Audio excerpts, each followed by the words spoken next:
નમસ્કાર વિદ્યાર્થી મિત્રો, અગાઉના લેક્ચરની અંદર આપણે EMF શ્રેણી અને એને લગતા આપણે કેટલાક એક્ઝામ્પલ આપણે કેલ્ક્યુલેટ કર્યા છે. નેક્સ્ટ ટોપિક આપણે વાત કરીએ નર્નર સમીકરણ, જે બોર્ડની એક્ઝામ માટે મોસ્ટ આઈએમપી ક્વેશ્ચન તરીકે છે. તો નર્નર સમીકરણ જે છે એ સૌપ્રથમ નર્નસ નામના વૈજ્ઞાનિકે આપણને આપ્યું હોવાથી એને આપણે નર્નર સમીકરણ તરીકે આપણે ઓળખી શકીએ છીએ. તો ફર્સ્ટ પોઈન્ટ આપણે લખીએ કે સૌપ્રથમ નર્નસ નામના વૈજ્ઞાનિકે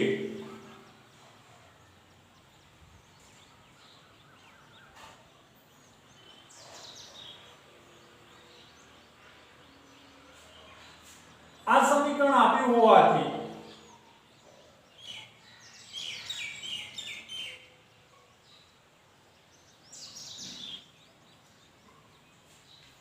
તેને નર્નર સમીકરણ તરીકે ઓળખવામાં આવે છે.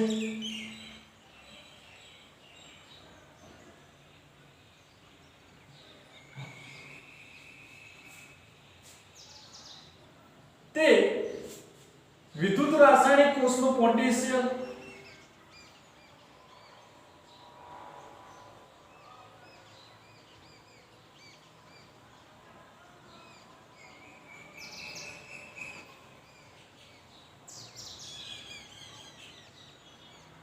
તાપમાન, કોષની પ્રક્રિયા સાથે સંકળાયેલ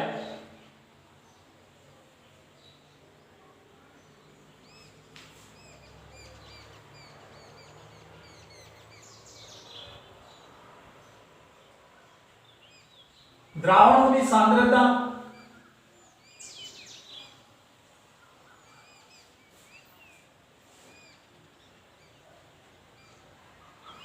તથા વિદ્યુત ધ્રુવોની પ્રકૃતિ પર આધાર રાખે છે.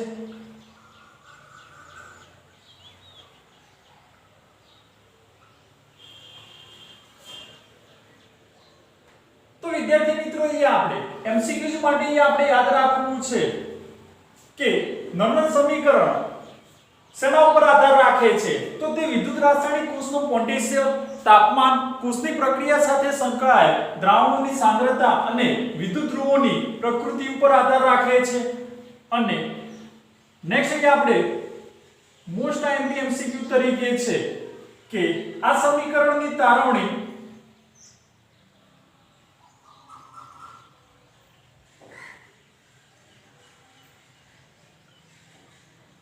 ઉષ્માગતિશાસ્ત્રના સિદ્ધાંત પર કાર્ય કરે છે.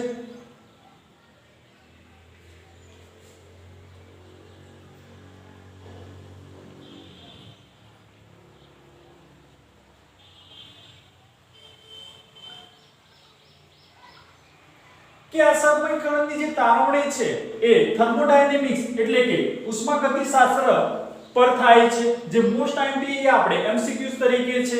તો નર્નસ સમીકરણની અંદર આપણે વાત કરી છે એ પ્રમાણે કે સૌપ્રથમ નર્નસ નામના વૈજ્ઞાનિકે આ સમીકરણ ઉપજાવ્યું હોવાથી એને આપણે નર્નર સમીકરણ તરીકે ઓળખવામાં આવે છે. તે વિદ્યુત રાસાયણિક કોષનું પોટેન્શિયલ, તાપમાન, કોષની પ્રક્રિયા સાથે સંકળાયેલ દ્રાવણોની સાંદ્રતા અને વિદ્યુત ધ્રુવોની પ્રકૃતિ પર આધાર રાખે છે. આ સમીકરણની જે તારવણી છે એ ઉષ્માગતિશાસ્ત્રના સિદ્ધાંત પર આધારિત હોય છે. તો અહીં આપણે એક રિએક્શન અહીં આપણે લખીએ છીએ કે m⁻n plus n electron that gives m solid. અહીં આપણને એક રિડક્શન પ્રક્રિયા આપેલી છે, એને અહીં આપણે પ્રમાણિત હાઇડ્રોજન વિદ્યુત ધ્રુવના સંદર્ભમાં અહીં આપણે લખીએ તો અહીં આપણે આ રીતે લખી શકીએ છીએ m⁻n plus m is equal to E0 m⁻n plus m RT upon NF ln anode divided by cathode.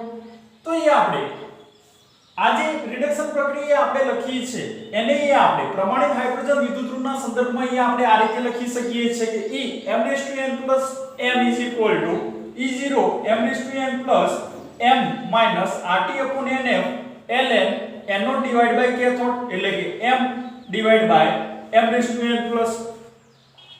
હવે આ જે m જે છે m એટલે કે મેટલ છે ધાતુ, તો m ની સાંદ્રતા જે છે એ ઘન સ્વરૂપમાં હોવાથી એની સાંદ્રતાને અહીં આપણે અવગણીય અથવા તો અચળ લઈએ તો અહીં આપણે નવું ઇક્વેશન અહીં આપણે લખી શકીએ છીએ E m raised to n plus m is equal to E naught m raised to n plus upon m minus RT upon NF ln m ની સાંદ્રતાને અહીં આપણે અચળ લઈએ તો 1 upon m raised to n plus. therefore ઘન સ્વરૂપી m ની સાંદ્રતા અચળ લેતા તો એ આપણે નવું ઇક્વેશન અહીં આપણે લખી શકીએ છીએ. હવે એ આપણે જે ડેનિયલ કોષની અંદર એ આપણે વાત કરી છે એ પ્રમાણે કે ડેનિયલ કોષની અંદર એનોડ અને કેથોડ તરીકે કોણ હોય છે, તો ડેનિયલ કોષની અંદર કેથોડ તરીકે કોપર છે અને એનોડ તરીકે ઝિંક વિદ્યુતધ્રુવ કાર્ય કરે છે. તો ડેનિયલ કોષની અંદર એ આપણે લખીએ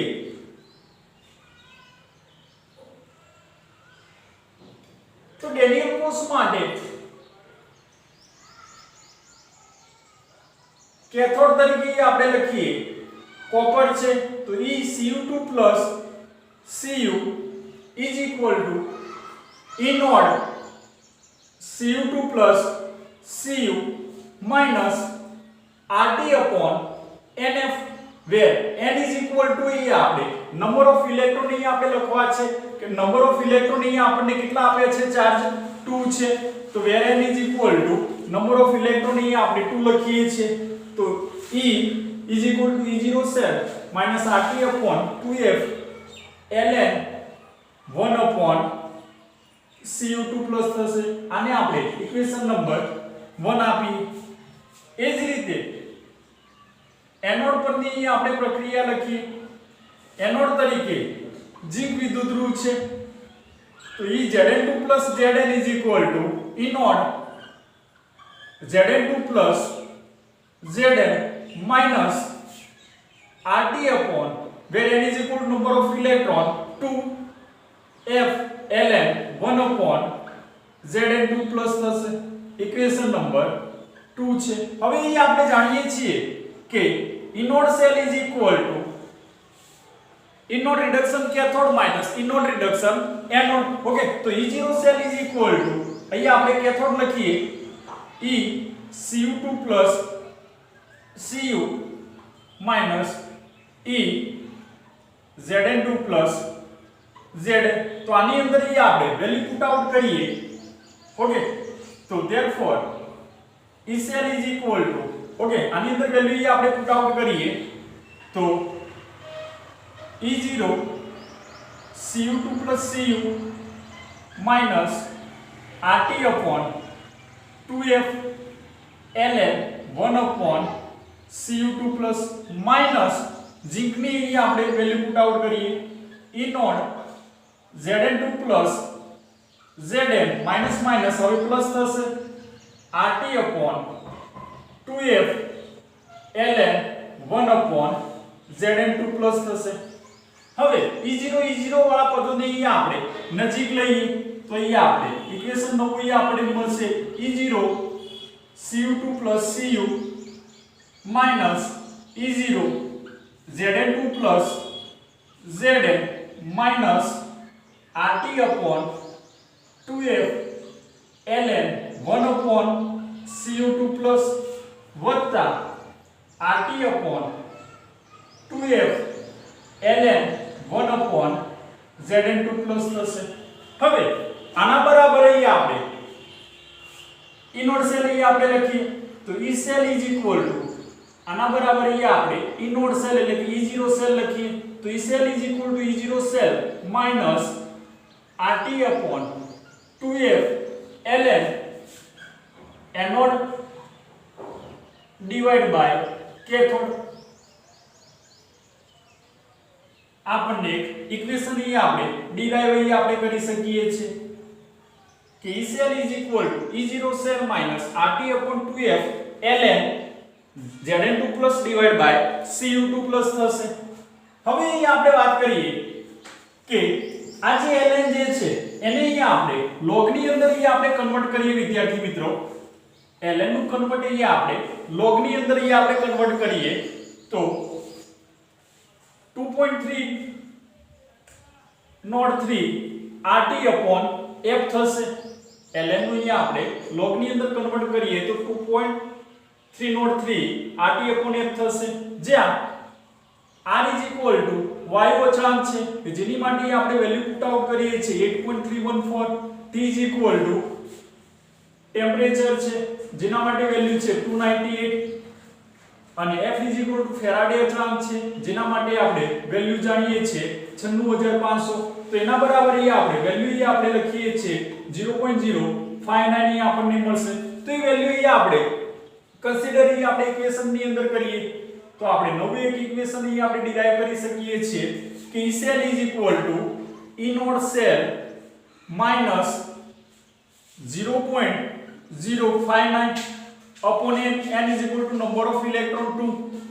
ln નું કન્વર્ટ log માં થશે n naught divided by cathode તો Zn2 plus ની સાંદ્રતા divided by Cu2 plus. Okay, તો અહીંયા આ જે આપણને મળ્યું છે જેને અહીંયા આપણે નંબર સમીકરણ તરીકે અહીંયા આપણે ઓળખીએ છીએ. તો E cell is equal to E naught cell minus 0.059 upon n is equal to number of electron છે એ આપણે 2 પુટ આઉટ કર્યા છે log Zn2 plus divided by Cu2 plus. અથવા તો અહીંયા આપણે Zn2 plus ની જગ્યાએ Zn2 plus upon Cu2 plus ની જગ્યાએ આપણે લખી શકીએ છીએ કે નિપજની સાંદ્રતા divided by પ્રક્રિયકની સાંદ્રતા. નિપજની સાંદ્રતા ભાગ્યા પ્રક્રિયકની સાંદ્રતા અહીંયા આપણે લખી શકીએ છીએ. તો અહીંયા આપણે વિદ્યાર્થી મિત્રો અહીંયા આપણે નળનું સમીકરણ અહીંયા આપણે ડિરાઈવ કરેલું છે કે E cell is equal to E0 cell minus 0.059 upon n log Zn2 plus divided by Cu2 plus અથવા તો નિપજની સાંદ્રતા ભાગ્યા પ્રક્રિયકની સાંદ્રતા. ધારો કે અહીંયા આપણને એક અહીંયા આપણે પ્રક્રિયા લખીએ છીએ કોષ પ્રક્રિયા. એના માટે અહીંયા આપણે નળનું સમીકરણ અહીંયા આપણે લખવું છે. તો અહીંયા આપણે કોષ પ્રક્રિયા લખીએ છીએ Ni2 Ag અને Ag. તો આના માટે અહીંયા આપણે નળનું સમીકરણ અહીંયા આપણે લખવું છે તો અહીંયા આપણે નળનું સમીકરણ અહીંયા આપણે લખી શકીએ E cell is equal to E naught cell minus 0.059 upon n is equal to number of electron કેટલા થશે અહીંયા +2 ચાર્જ છે ને અહીંયા +1 ચાર્જ છે. ચલો વિદ્યાર્થી મિત્રો અહીંયા પહેલા આપણે એનોડ અને કેથોડ પ્રક્રિયા અહીંયા આપણે લખીએ. એનોડ તરીકે કોણ છે નિકલ. તો Ni that gives Ni2 plus 2 electron. Cathode તરીકે કોણ છે સિલ્વર. તો એના માટે આપણે રિડક્શન પ્રક્રિયા લખીએ Ag++ electron that gives Ag થશે. અહીંયા નંબર ઓફ 2 ઇલેક્ટ્રોન છે જ્યારે અહીંયા 1 ઇલેક્ટ્રોન છે તો બેલેન્સિંગ કરવા માટે Ag ને અહીંયા આપણે 2 વડે મલ્ટીપ્લિકેશન અહીંયા આપણે કરવા પડશે.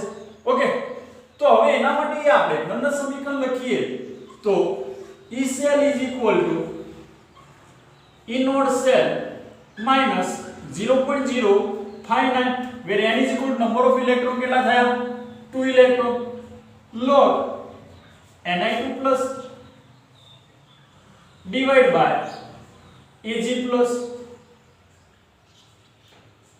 અહીંયા આપણે Ag plus ને અહીંયા આપણે 2 વડે આપણે મલ્ટીપ્લિકેશન કર્યા છે જેને આપણે તત્વયુગ્મિતિક ગુણાંક તરીકે આપણે ઓળખીએ છીએ એટલે કે સ્ટાઇકોમેટિક છે.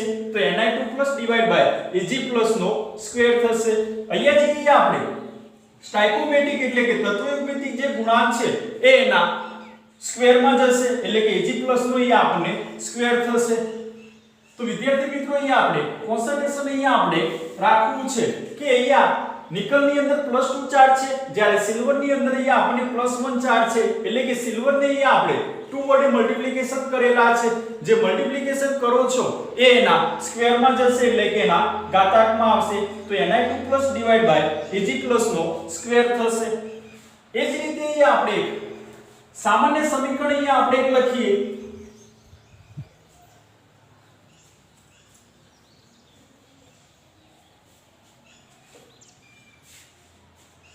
એક અહીંયા આપણે સામાન્ય સમીકરણ અહીંયા આપણે લખીએ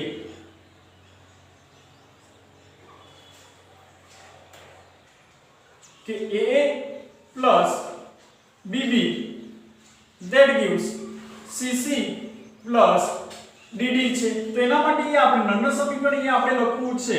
તો E cell is equal to E naught cell minus 0.059 upon n log અથવા તો ln રાખો ડિવાઇડ બાય c ની c ઘાત કેપિટલ D ની d ઘાત થશે ડિવાઇડ બાય કેપિટલ A ની a ઘાત અને કેપિટલ B ની સ્મોલ b ઘાત થશે. તો અહીંયા આપણું નંબર સમીકરણ અહીંયા આપણે લખી શકીએ છીએ. ઓકે, લોગમાં કન્વર્ટ કરી નાખો. ચલો વધુમાં અહીંયા આપણે વાત કરીએ કે એક અર્ધકોષ પ્રક્રિયા એ આપણને આપેલી છે CO2 CO પ્રક્રિયા માટે રિડક્શન પ્રક્રિયા એ આપણે લખીએ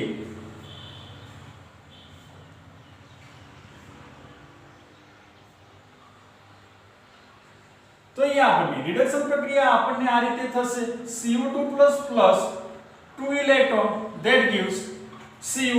તો આના માટે આપણે નંબર સમીકરણ લખીએ તો આ રીતનું થશે E cell is equal to E naught cell minus 0.059 upon n is equal to 2 log 1 upon CO2 plus કારણ કે કેથોડ જે છે નીચે જશે એટલે કે એનોડ ડિવાઇડ બાય કેથોડ અહીંયા આપણે લખીએ છીએ. જોઈએ આપણે CO2 પ્રક્રિયા માટે ઓક્સિડેશન પ્રક્રિયા એ આપણે લખીએ